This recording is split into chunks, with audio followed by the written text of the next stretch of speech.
how technology can keep people in work. There's a lot of fear out there, a lot of negative ideas about technology and keeping people in work, and we are here to talk about the other side. That's the dark side, we're the bright side. And so I want to welcome you. Before I introduce our wonderful panel. The next session will begin 1 minute from now. Well, please take your seats. We have dared to lead. We are ahead of the pack. Ladies and gentlemen, the next session will begin 1 minute from now. Hey man, you know, you're messing with the karma here. Okay, so we're going to plow forward, all right? That's what we do here. So I would like to invite each and every one of you, all right? Time is the only thing we cannot get back. So what I would invite you to do is make this time really worth it, all right? I invite you to look for the golden nugget, that one idea that you're going to take away that will inspire you. It's an insight, something that you will take away and use to dare to lead. Is everybody okay with that? Go, yes. Love it, okay. Then at the end, I'm going to come back to you with this, all right? So I really want you to pay attention. Plus, these are some really wonderful people here. We've been preparing for you. This is for you, so let's go. Ready? Yeah, okay. So let me introduce our panelists. This is Christele Genty, who is Google Cloud Manager. Now, she actually says we don't use titles at Google, so I basically have said, you know what, Christele runs the place. Elizabeth Moreno is the president of Lenovo France. They do use titles there, and she is the top banana, top person. Okay, and then to Elizabeth's left is Heather Cykoski, who is Group Vice President of ABB. And then to my far left is Karen Tay. Karen is Singapore, that's the nation of Singapore, the Smart Nation Director in the Prime Minister's office. That is very cool. And we come from all corners of the globe. So Silicon Valley, Texas, France, and London. All right, well, that's most corners anyway. So let's get started. You make your corner. We don't want corners, we're in a circle. We're in a circle, all circles of the door. So Christele, let's start with you. Christele, you are at the center of the technology transformation. You are living this every single day at Google. So start us off by telling us whether technology and automation is actually going to kill jobs and hollow out the middle class. I mean, that sounds pretty dramatic, but that's what's in our little write-ups here. So is this really going to happen? So maybe I want to start by clarifying that automation has an impact on two fundamental capabilities that human has. The first one is the physical one, and the second one is the cognitive one. Up to the end of the 18, we were in the phase 1 of automation. This is where robots multiplied physical capability of human. When that started in the 30s, everybody was deeply thinking that that will kill jobs. And nobody understood what was going on. 70 years later, if you look at Germany, UK, US unemployment rate, we are around 5%.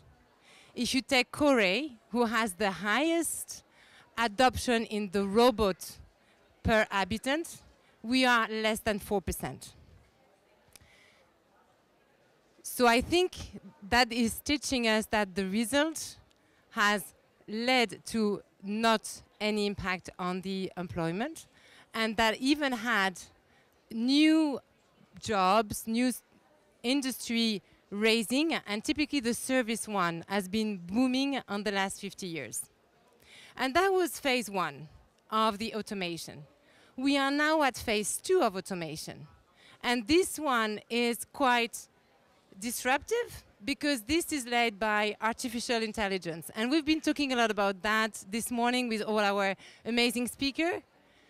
Machine learning, speech, vision analysis, natural languages processing, all of that is becoming part of our personal life. Very soon it will touch your professional life. And what I want to share with you is that, yes, we are in the same stage than 70 years ago when the Industrial Revolution touched us. Yes, certain jobs would disappear.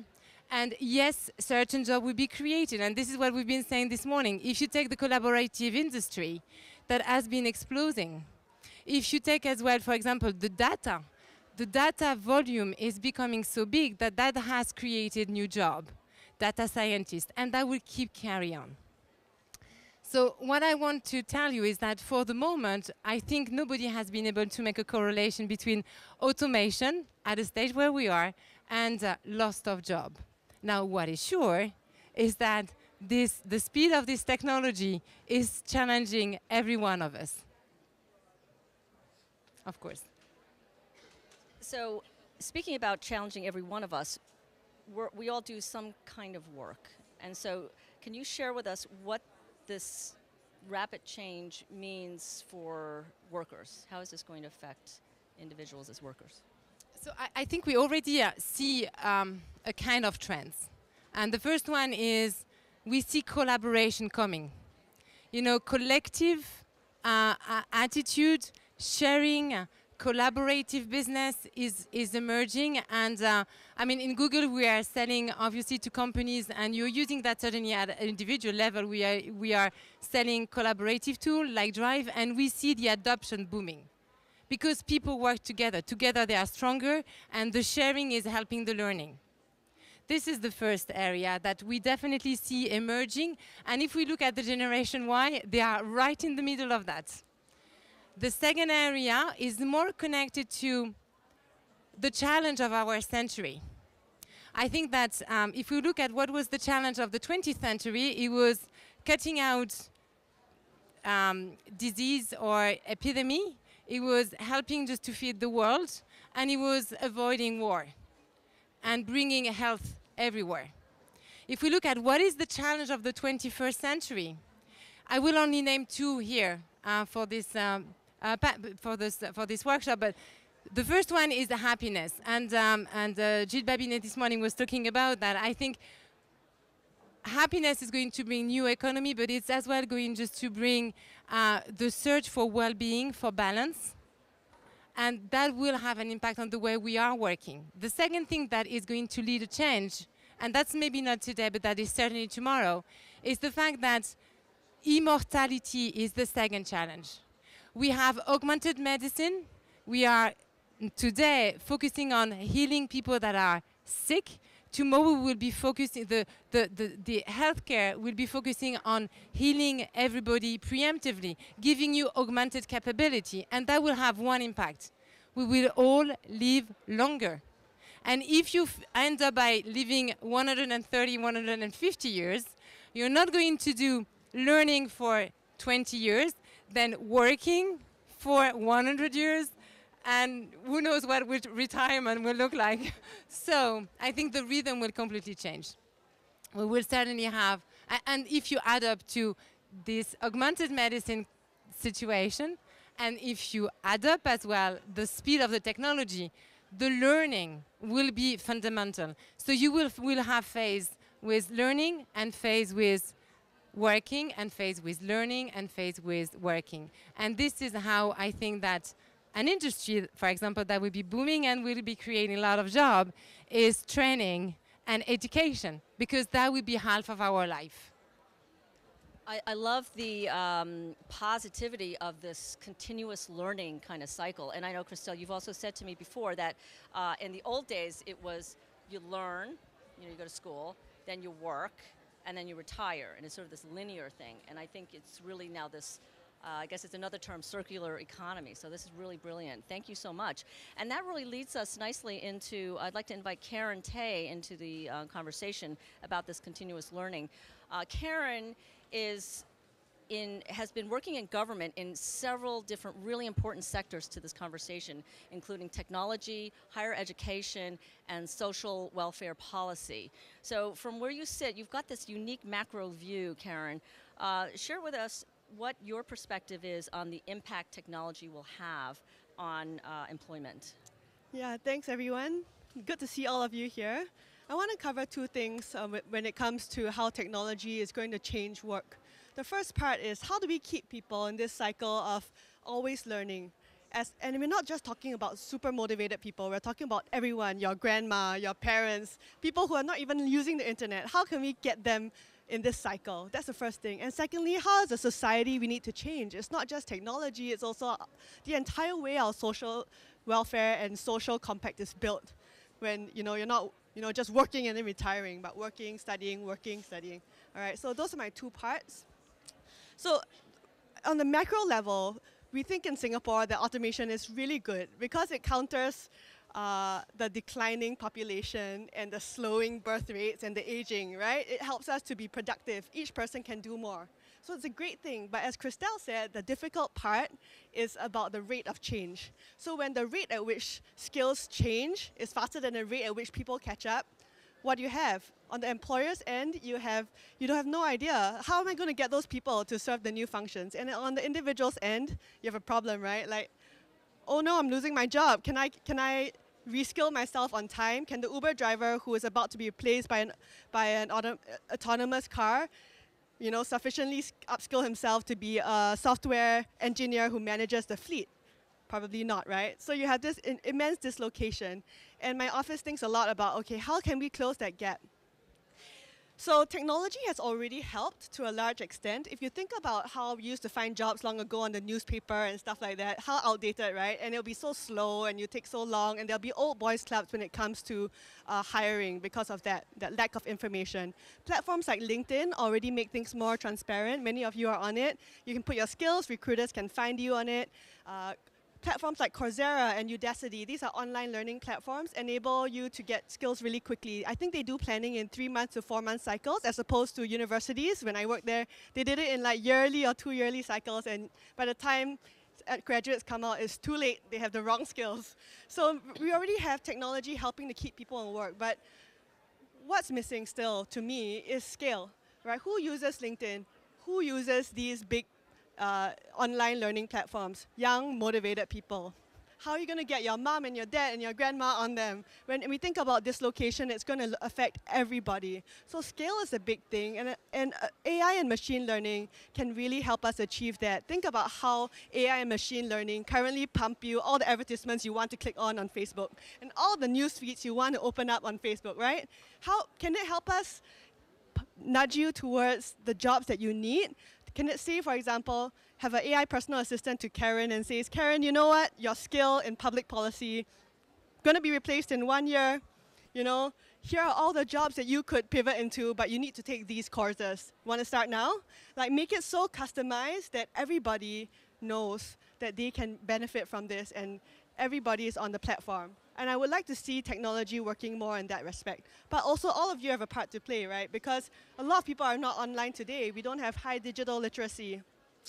The internet can make our platforms a lot more transparent for labor markets, but not everyone is there. So we all need to bring people on the platforms. We need to create incentives for people to come on the platforms. That's the first thing we need to do. The second thing that technology can really do to help keep people in work is to speed up that training and placement process. If you think about training, and in the future, there'll only be these few people who have those skills. How are they going to spend all their time training large numbers of people and doing the job, right? We need to automate a lot of this. Augmented reality can help us with that, help us with training and assessment, right? So you don't need a human there. You can be assessing their skills through augmented reality channels. And we are experimenting a lot with that in Singapore, for example. Placement is another thing. How do employers assess that you're ready for the job? Right now, in the coding and quantitative skills, we have GitHub where you can go on and say, post your code, and the employer can say, are you ready? Are you qualified for this job? But how about soft skills? That's really hard. You know, how can you quantify something like leadership and strategic planning and project management? Those things need to be we need to be able to automate some of those as well so that the training and placement process is easier for employers. What we're talking about is massive, massive job dislocation. And when we talk about that scale, you need technology to help place people and train them and tell them what they need to do in a much more customized way. So those are the two ways I think technology can help keep people in work. That's fantastic, and I love that we're actually turning it around, and technology not only is going to help keep people in work, but it's going to accelerate the pace at which they can do that. So Karen, tell us about what does government need to do? What is government's responsibility, and how do you see the set of policies and efforts moving forward there? I think that government has a big role to play in, firstly, creating that social support system that enables these periods of learning, working, right? If you're going to take 1 year out to learn every 3 or 4 years, where are you going to get your money from?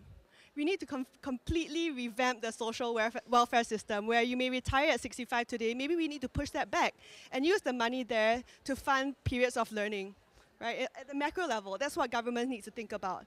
We need to think about things like healthcare insurance. In the United States, where I live now, healthcare insurance is tied to your employment status, to your employer. What if you're out of employment?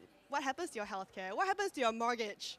All these things need to be rethought fundamentally, right? And employers have a big role to play, because what has happened in the last 50 years for employers is that they have started this in the past, maybe 1950s, 1960s, employers used to consider training as part of the package, the compensation package. Now, by and large, they hire and fire. Fire the people who don't have the skills, hire the people who have the skills. When it becomes super fast rate of churn, that's not viable for the businesses either. So they really have to think about, how do we train our current workforce? How do we keep upskilling who we have already? And that will also minimize the social dislocation. So I would say it's not just a government solution, it's also a private sector solution when it comes to dealing with this problem.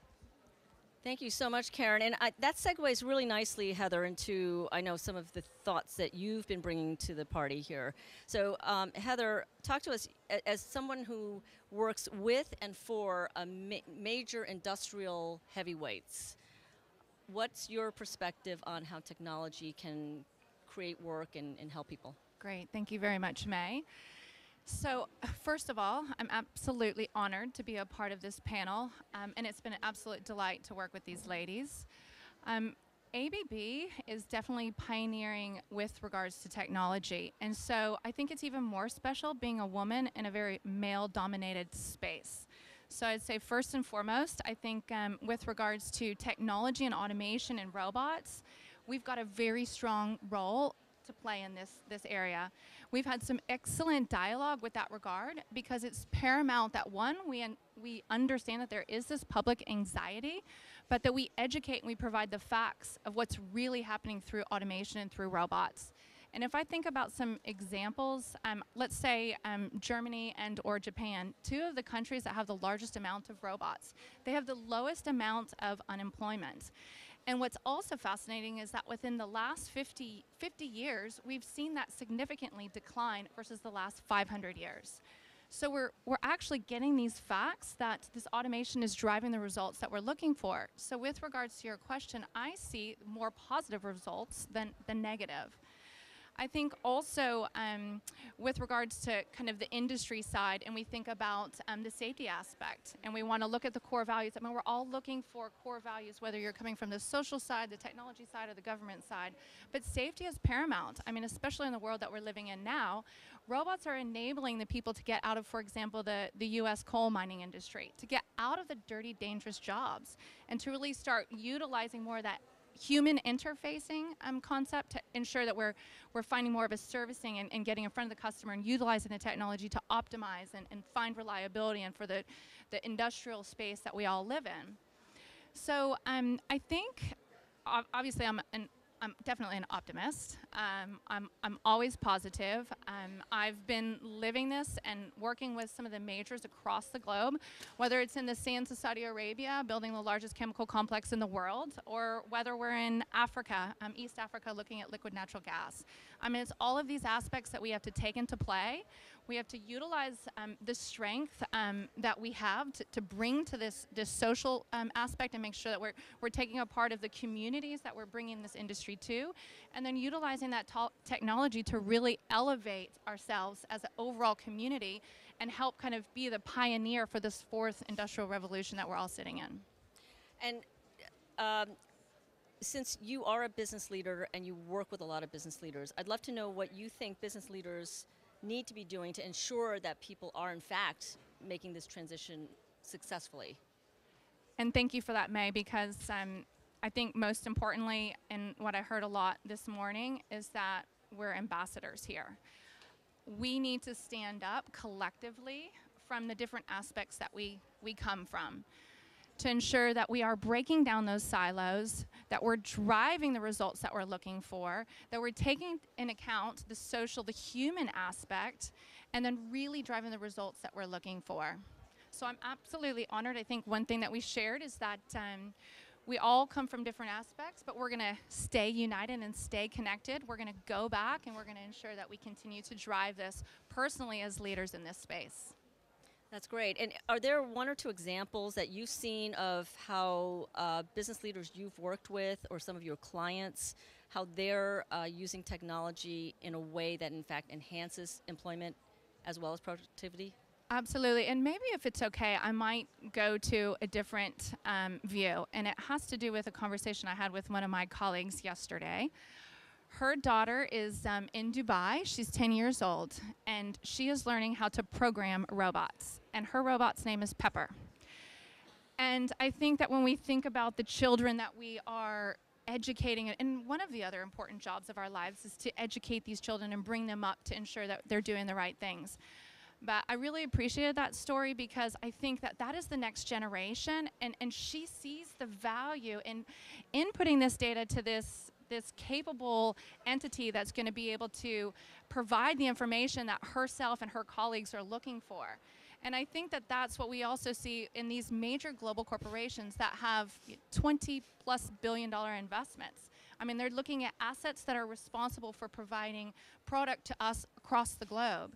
So looking at ability or digitization, it's such an important piece. It's something that we have already there today.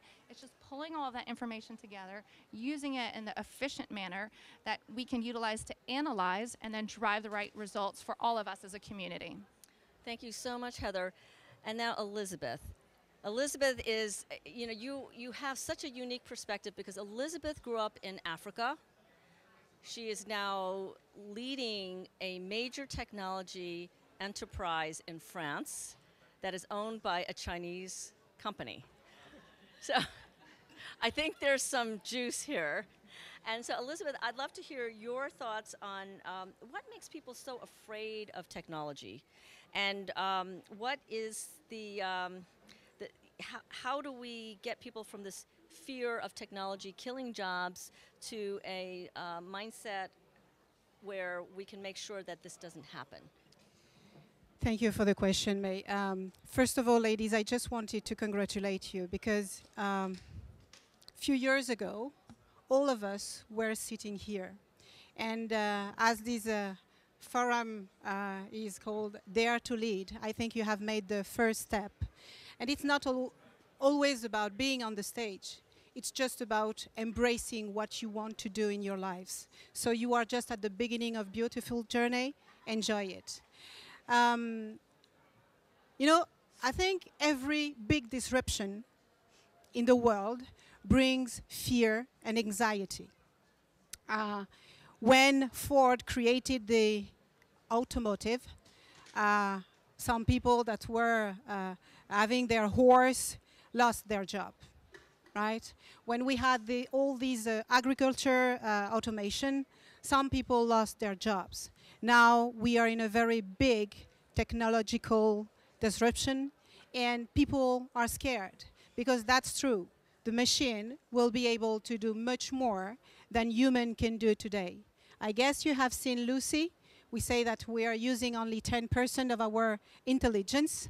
Maybe this machine will be able to help us go further than the 10%. And I think that, as May said, I was born in Africa. And in some part of Africa, many child cannot have access to education because they are too far from the city. I'm talking about Africa because I was born there, but I have seen that in Latin America, I have seen that in Asia, I have seen that even in France, in some of our cities. It's very, very difficult to get access to school, and you see what I mean. And I think that instead of fearing these disruption, instead of fearing what technology is going to do to our jobs, we should think ahead about the way we will embrace the change. Because we are talking about the future. The future is tomorrow. Because we are already in these new tech things, and we are already seeing machine beating the biggest players like Go or whatever, right? So we know it's already in the door. So we have two choices. Whether we sit, we knock the door, and we decide that we won't move because we don't want to see these moves happening, or we decide that whatever happens, we will need to embrace these changes, and we start thinking about what we can do to embrace it instead of fearing it. Each time you see a change in the society, you see opportunities. Whether you decide to take them or not, it's our decision. And we have to be responsible of our lives. I think the main reason why we are scared about these robots, about these artificial intelligence, is because we are not trusting each other anymore. We are not trusting each other, we are not trusting our human values. And I want to remind you that the people that are building these machines are us. We, human, are building these robots. We, human, are giving intelligence to these machines. Why are we so scared? Simply because we are seeing so many bad things in the world. And in the same way, we can use Watson to teach a boy how far is the moon. We can also use these artificial intelligence and robots to kill and to sacrifice jobs. So I think instead of considering the war that will certainly happen between human and robots, we should think about the human values we all share, these human values that we are losing because we are not trusting each other anymore, and think about all the good things these automation can bring us. We all hear time is money, right? And in our large companies, we are all forced to do more with less every single day. I have to tell you that as the president of Lenovo France, I'm very glad to know that in some months or years, I will be able to delegate these stupid and ridiculous tasks on Excel, on Word, so my people can do a job that they enjoy, they love, they have fun, and they can unleash their power to create, to innovate, or whatever happens. I am living in the 21st century, and no machine will take my job. I'll take their job. I love it. I don't know about you, but I just feel like getting up and just jumping up like this. But it's hard to get in and out with this short skirt, so I'm just going to sit here and go. That's great, Elizabeth. Rousing. And I just want to clarify, you said something like that made me think that a war between humans and robots is certain. I don't think you meant that, right? No. You don't think? No. Yeah. It is. Yeah. Okay. Good. I just want to clarify that in case the simultaneous translation didn't pick that up. There is no war between the humans and the robots. You know what? I have read recently in a French diary, a smart guy saying, is the war coming between human and robots? And I say, this guy is desperate to sell his paper. So yeah, I heard that. Okay, great. And very quickly, what should individuals be doing to prepare for this smooth transition? You know, I think it's like every transition. When you move from one company to another, what do? You learn, you discover, you dig, you suffer, you get mad, and when you understand, you become strong. I think education is absolutely critical. I have 2 daughters. They are these famous millennial generation, an incredible one. We think they are lazy. We think they don't want, they don't care anything. That's what I tell them every day. But I'm so proud of them because they learn so fast and they want to know everything about everything. And I think we have to educate not only our young generation because they are handling our future, but we need to educate ourselves every single day. We need to learn, we need to read, we need to be informed, we need to be curious, we need to speak to Google, we need to speak to ABB, we need to speak to Amazon, we need to be curious if we want to be prepared and address the challenges that are ahead. And it has nothing, it's not different from what we are living today, right? When you see something new happening, 2 choices. You embrace it or you fear it. Believe me, embracing it is much better. Fantastic. And I've heard embracing it multiple times today, so I think that's a key concept. So now let's go to some other questions for the panel. So for this positive scenario to be true, you know, the one where technology helps people to be in work, then what is the one most important key action or thing that has to be true and has to take place? Christele? I think you said it absolutely perfectly. Maybe what I will just add up is understand. And really, this is what Jill as well was saying this morning. Take a week of coding to understand what this technology is about, and you will understand that there is no reason to fear when you understand it. And then once you have understood it, look for the opportunity for you as a person, for your ecosystem, and for your business. And this is how you will be part of the change. And how about you, Karen? What do you think is the single most important thing that needs to happen in order for this happy scenario to be true? I absolutely agree with that it's the individual's love and capacity and curiosity for learning, but I also want to talk about the macro system level because we are talking about a whole range of people with different ages and different motivations and education levels. How are we going to get there?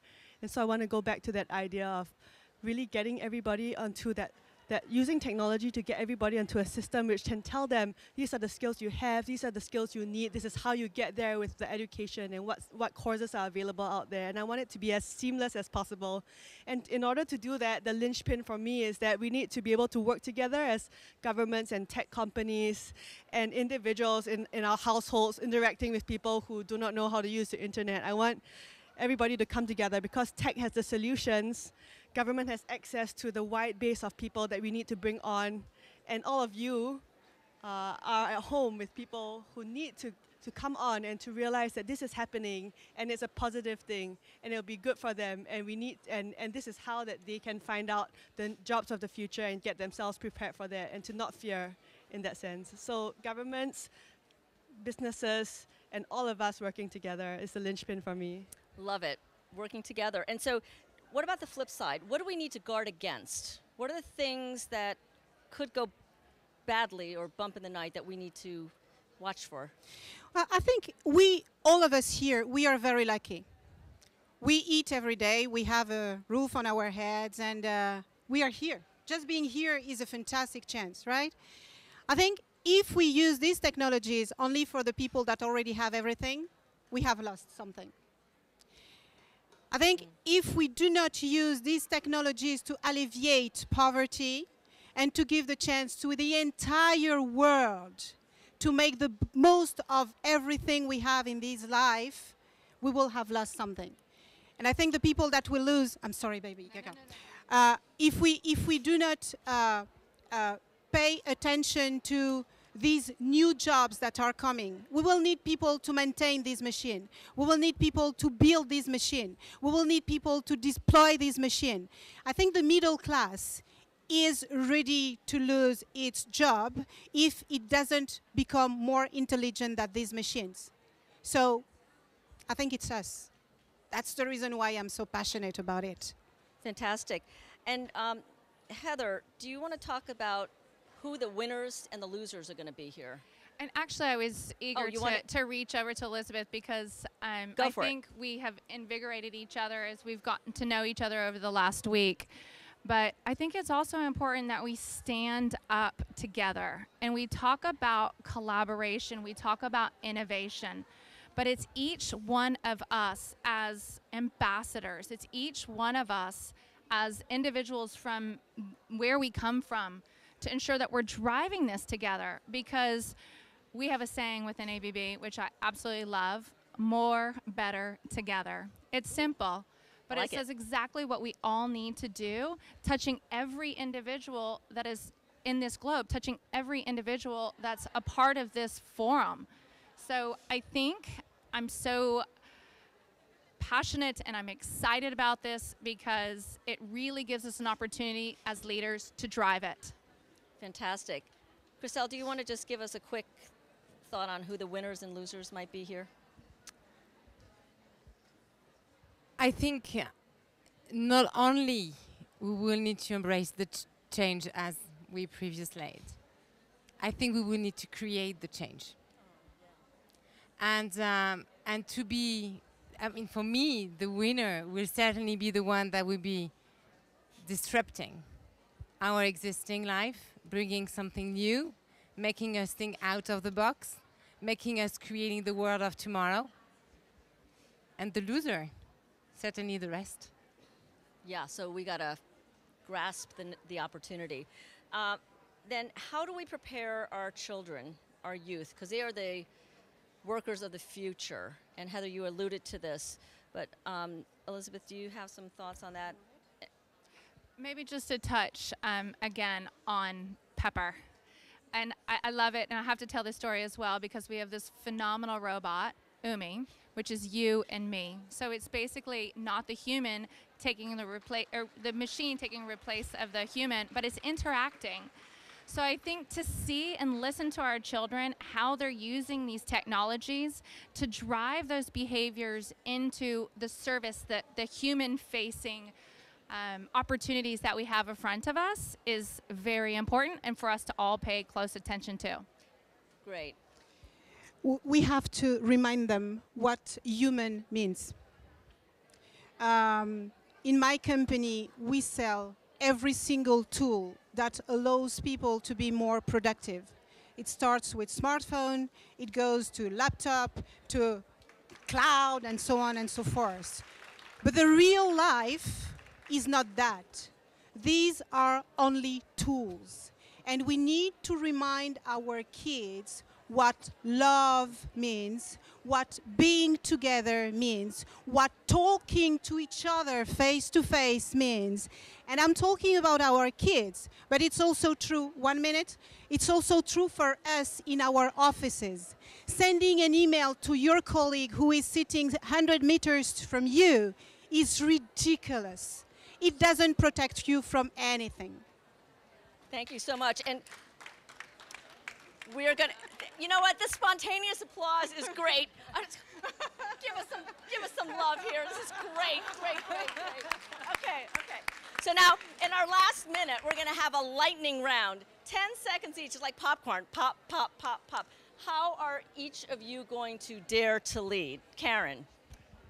For me, I currently have a blog, Tech and Public Good, where I really write about solutions on how governments and businesses and technology companies, ideas for how they can work together, new models to really tackle this issue of the future of work, the future of transportation, the future of education. And I want to keep building those bridges and connecting those communities because I think that's how we're going to be stronger. Fantastic.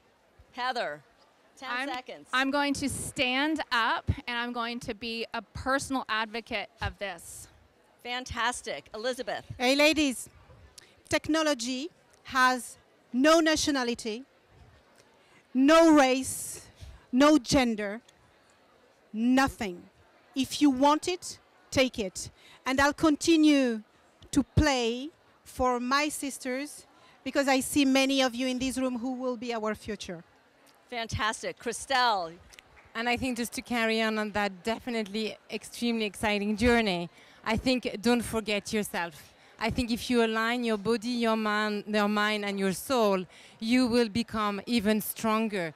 And stronger people are balanced, they are leading the change, and they are daring to make the differences. Fantastic. So now I want all of you, going back to the very first minute of our time together, I asked you and invited you to think of your nugget. So if you have a takeaway or a nugget that you can dare to lead about, I want you to stand up. And I'm expecting everyone to stand up because I know you are all good doobies doing your homework. All right, we give you a round of applause. Thank you so much.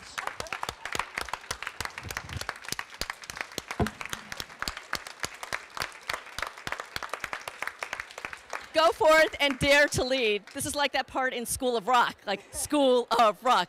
Dare to lead. Have a great day. Thank you.